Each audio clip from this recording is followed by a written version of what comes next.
Hello and welcome to my art studio come dumping ground. I really need to add some like fairy lights or something. If you don't know me, I'm Christy. I'm an artist, painter, watercolourist from England, living in London. I'm just starting out with YouTube. I've been posting on Instagram for a couple of years, like building up my confidence with art, finding my style, and now I feel like I'm ready to start showing a little bit more of my process. So if you already subscribe, amazing. If you don't, please hit that subscribe button. Like, comment, engage. If you're here, you're one in a million. Today I'm doing a little bit of a fun painting exercise. I like to do these when I'm stuck in a bit of a rut or I've got a really big painting to finish and I just want something quick and satisfying. So I'm going to do two paintings. One spread in 5 minutes, one in 15, see how far I get. And I want to see what the differences are, what I can learn, and I'm excited to see how they turn out. It might be rubbish, but that's okay.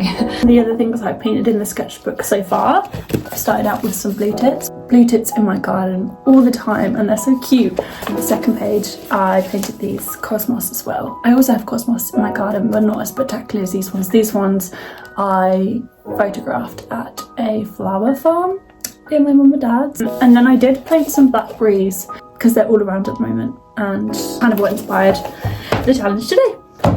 Let's go. This palette is my favourite palette that I use every day. It's from Daniel Smith and I've used it so much that I've started to need to top up some of the colours. That yellow is also an addition I made as well because the yellow in that palette is quite an orangey yellow and I wanted one that's more like lemon that mixes with the greens in a way that I like. You might notice I've got 3 greens in the palette, which are my favourite colours. The serpentine green is really what got me onto Daniel Smith paints. I could honestly nerd out about that paint all day, but it's got like a granulating pigment, which I found very exciting because it kind of like splits the colour on the page once it's wet. If you keep an eye on the palette, as the paint dries in the palette, you'll see the pigment split there too. This notebook I'm painting in actually is a new one. It's by a brand called Dingbats and they sent it to me for free, which was amazing.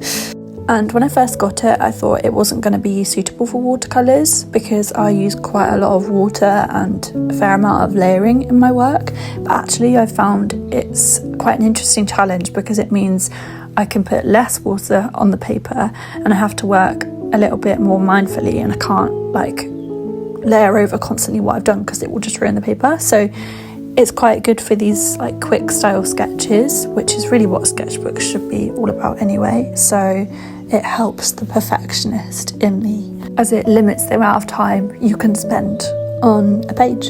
So I thought it'd be interesting to use for this exercise where it's only like 5 or 15-minute sketches. But I definitely wouldn't recommend it as a watercolour sketchbook if that's what you're looking for. It would be better for like line or pencil drawings. The paper just about holds up when you paint on both sides. It does ruin it a little bit, but it's fine. So the subject for today is blackberries. There are blackberries all around at the moment. It's the start of September. And I did a sketch of these a couple of evenings ago and it was so much fun because the blackberries are not black.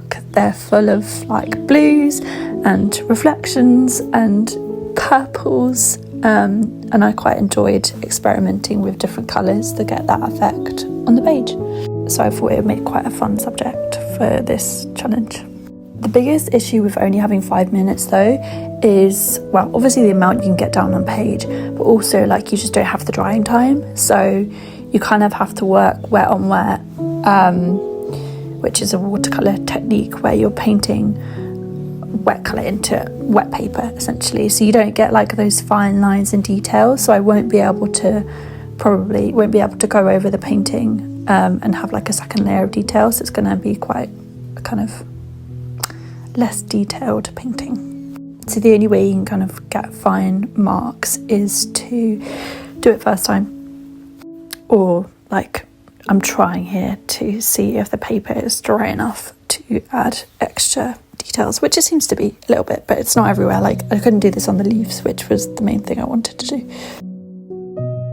My strategy with these 5-minute paintings has become to like get as much down on paper in the first minute as possible, so that as much as possible can dry, because like this was the first leaf that I did, so I did go in with finer lines later on because it was dry enough. My problem here was that I was actually starting to run out of time in the end. But I don't know why, I just really feel like these marks work, this kind of painting works in this sketchbook, whereas it wouldn't work as well on my normal, like rough cotton rag paper. That's time out. So I got some fresh water, and then the next painting is 15 minutes, so we'll have a lot more time. I'm interested to see how I can improve the painting, because I think when you've like freshly done a painting, you go, oh yeah, that looks great, and then it's not till you either redo it or come back to it later that you can see all the problems with it. It adds a bit of context, I suppose. The second painting does always, well, typically end up being better because you've had like the exercise of doing the first painting, so that gives you like a bit of insight into the composition and what you liked, what you didn't like, what worked, what didn't. So then the second painting is always going to be a little bit better because of that. It would almost make more sense to do the 15-minute painting first and then the 5-minute painting afterwards, because then you'd like apply all the learnings from the 15-minute to the 5-minute, and it would make the 5-minute a lot more efficient. But I guess you get the better painting out of the 15 minutes, so that probably doesn't make any sense, actually. You also get the benefit of having a lot of your colours pre-mixed, or like at least a sense of where the colours are coming from. There's basically a lot of benefits to being second, right? And the biggest advantage with having more time to paint is the drying time. So I know that I'll be able to go over with a second layer on these leaves and the berries and stuff. So it's just gonna naturally look better with a couple of layers. So I'm gonna try and get a few layers into these blackberries. They are the funnest part, for sure. I'm already starting to fill more of the page as well, which makes it look like more of a complete picture. But I haven't actually filled like a full sketchbook page in this sketchbook yet, because I'm a bit nervous it just wouldn't, like the paper wouldn't, it would go all wrinkly, and then you'd have a full page but you'd have a wrinkly page. So we'll see what happens. Because I've got more on the page as well, you can start to build a wider tonal range. So like in the first painting there was a lot of like mid-tone values, whereas here I've been able to build up like the contrast of darker colours and some lighter, so you get like a more developed tonal palette, tonal range, if that's the official word for it. And now onto the blackberries. This is the fun bit. I love doing this bit. I love adding all the final details, because like you're never really sure how a painting is going to look, and then you add the final details and it's like, there it is. I see it now. I see the vision. It's always the most satisfying part. I also love this kind of subject where like the composition, you can kind of just make it up. Like I could put leaves anywhere, I could put berries anywhere, and it doesn't matter. It's like a very organic, it's a bit of a pun, but like you can just kind of go with the flow. It's not like a portrait where if the eye is in the wrong place it looks weird, you know? So this can really just be kind of an experiment in colour and composition and different mark makings, and it will still look like blackberries. I would love to know the science behind why some blackberries are very bitter and some of them are very sweet, because it is a real Russian roulette when you come to a bush, whether they're going to be nice or not. The ones near me in the park have not tasted good, but the ones at home with mum and dad in the countryside tasted amazing. So I don't know if that's got anything to do with it. So I wasn't overly happy with this leaf.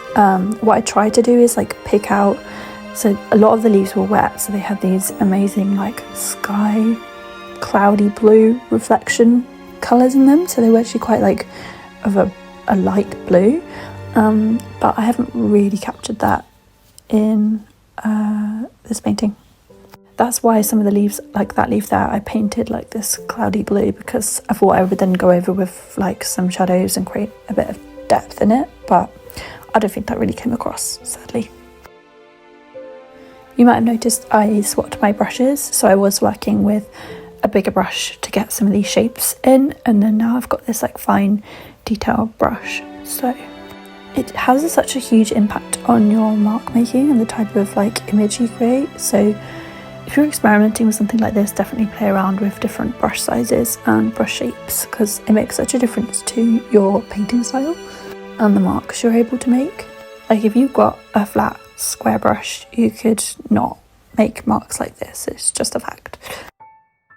These veins on the leaves were super satisfying as well, because it like really helps bring it to life and create some like direction with the leaves. I am running out of time though now. I wish I'd had more time to add a bit more details on the leaves, because some of these are quite rushed at the end. Look at that beautiful palette. I love those colours. We're out of time. So here we have the 5-minute painting. It's all dry. I've not covered the whole page, but I don't think that matters. I really like some of these marks that I've made. The colours are maybe a little bit more muted, but I'm still quite happy about actually how this turned out. In 5 minutes, it's not bad, right? And then here's the 15-minute painting, so I covered a little bit more of the page, but I still actually quite like leaving a little bit of white space. It's like, it makes it feel a bit more sketchy and like there's still room to explore. It has a bit more depth than the 5-minute painting and a bit more detail on the leaves and the berries and stuff. I'm actually quite pleased with this painting. I might do a like longer study off the back of this. So yeah, thank you so much for joining me. Hope you've enjoyed watching and this has given you a little sparkle of inspiration in your day. And if you're painting too at the moment, keep going, you never know what you might create. Hit that subscribe button, as they say, like, and please comment on my videos, let me know you've been watching. This has been Christy from London. Goodbye.